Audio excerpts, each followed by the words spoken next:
teman-teman semua, perkenalkan saya Dinda Hasibuan yang akan menemani teman-teman beberapa menit ke depan.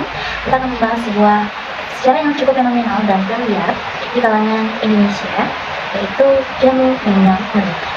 Nah, jamu minyak menir ini sebenarnya berasal dari kesengajaan pada saat suami yang menir ini sedang sakit. Nah, pada saat itu mungkin keadaan finansial yang menir tidak mencukupi untuk membawa suaminya ke rumah sakit untuk berobat. Nah, jadi dia meracik jamu-jamuan dari rempah-rempah dan berhasil dan obat tersebut manjur untuk kesembuhan sang suami. Nah, dari situlah dia termotivasi untuk menciptakan jamu-jamu tersebut untuk membantu mereka yang mungkin kurang dalam bentuk ekonominya untuk membeli obat-obat yang mahal. Dan pada akhirnya jamu minyak menir ini dikenal oleh banyak orang, bahkan sampai ke luar daerah kota minyak menir, akan sampai ke negara-negara mancanegara seperti Eropa dan Amerika. Dulu minyak menir ini sangat menjaga kepercayaan konsumennya. Jadi dulu minyak menir ini masih mengantarkan jamu-jamu buatannya ini dengan diantar sendiri, siapa yang pesan diantar ke sana langsung delivery secara langsung, supaya menjaga kepercayaan konsumen dan menanamkan pada konsumennya itu bahwa jamu tersebut dia yang membuat, asli dia yang membuat. Sampai pada akhirnya karena semakin banyak pesanan yang masuk, semakin banyak orang yang mengenal jamu minyak menir ini, akhirnya dia kewalahan guys. Wah, gimana nih, dia nggak mungkin tuh mengantarkan produk jamunya ini langsung lagi, sementara dia harus membuat pesanan yang lain gitu ya kan. Pada suatu hari dapatlah dia dapat ide nih. Jadi dia menempelkan fotonya pada setiap kemasan, bahkan semua kemasan jamu buatannya, sebagai perwakilan bahwa jamu itu dia yang mengantarkan. Untuk juga orang-orang dari berbagai daerah atau bahkan mancanegara yang belum pernah bertemu dengan nyonya menir, itu bisa setidaknya melihat fotonya dan menjaga kepercayaan konsumen yang diwakilkan dengan foto yang ditempel di setiap produk kemasan yang nyonya menir buat. Nah, kita cerita soal bisnis nyonya menir ini. Jadi siapa sih nyonya menir itu sebenarnya? Mari kita bahas.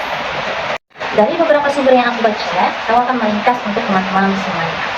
Baik, nyonya menir yang memiliki nama asli Lau Ping Mio lahir pada tahun 1895 di Sidoarjo, Jawa Timur.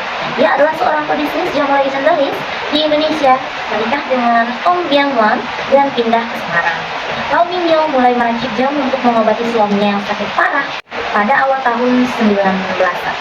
Nah, dan tadi kita ngomongin soal menir itu sendiri berasal dari kata apa sih, sementara nama aslinya adalah Lau Ping Mio. Jadi guys, dulu waktu masa-masa ibunya nyonya menir ini mengandung, dia mengidam beras yang kecil-kecil itu, yang beras sisa-sisa dari hasil tumbuhan itu. Nah, itu namanya beras menir. Nah, ibunya tuh ngidam itu sampailah ada sampai Ustaz Amerika. Jadi nama kesayangan nyonya Lau Ping Mio ini, dia biasanya jadinya dipanggil menir karena ibunya tadi mengidam nasi yang atau beras yang sisa-sisa tumbuhannya kecil-kecil. Nah, setelah aku baca beberapa sumber, fun fact-nya nyonya menir ini ternyata mencantumkan foto yang ada di kemasan itu memakai kebaya khas Indonesia, bahkan rambutnya pun disanggul ya pada saat itu nih kayak gini. Nah, itu untuk mencerminkan bahwa padahal nyonya menir ini sebenarnya keturunan Tionghoa ya, Cina, tapi dia tetap memakai baju adat dari Indonesia untuk menjaga atau ya memberitahu secara tidak langsung bahwa jamunya ini khas Indonesia.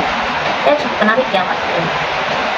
Dia memberitahu secara tidak langsung bahwa jamunya ini yang berasal dari ramuan-ramuan yang ada di Indonesia atau jamu khas. Sampai pada akhirnya permintaan dari konsumen itu semakin banyak guys. Jadi semakin banyak akhirnya namanya tidak bisa mengontrol sendiri. Akhirnya dia merekrut banyak karyawan, dia punya mesin-mesin yang besar untuk menciptakan jamunya untuk dikirim ke luar negeri, sampai negara Eropa bahkan Amerika pun mengenal jamu nyonya menir ini.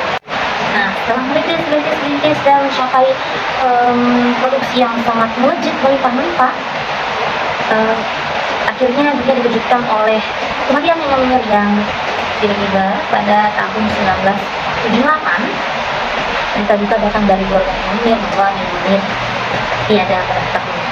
Nah, sejak saat itu banyaklah kejadian-kejadian, faktor-faktor yang membuat perusahaan nyonya menir ini semakin lama semakin bangkrut, yang berawal dari 4 atau 5 cucunya itu ya dia memperebutkan harta-harta warisan, dan banyak lagi faktor internal yang mempengaruhi kebangkrutan Nyonya Meneer, kebangkrutan bisnis jamu Nyonya Meneer. Nah, setelah mungkin dirindukan lagi, bagaimana jalan keluarnya, akhirnya keempat cucunya ini memilih untuk berpisah setelah mendapat bagian-bagiannya masing-masing, dan usaha Nyonya ini diurus atau dijaga lagi, diteruskan oleh satu cucunya yang bernama Charles Saifang.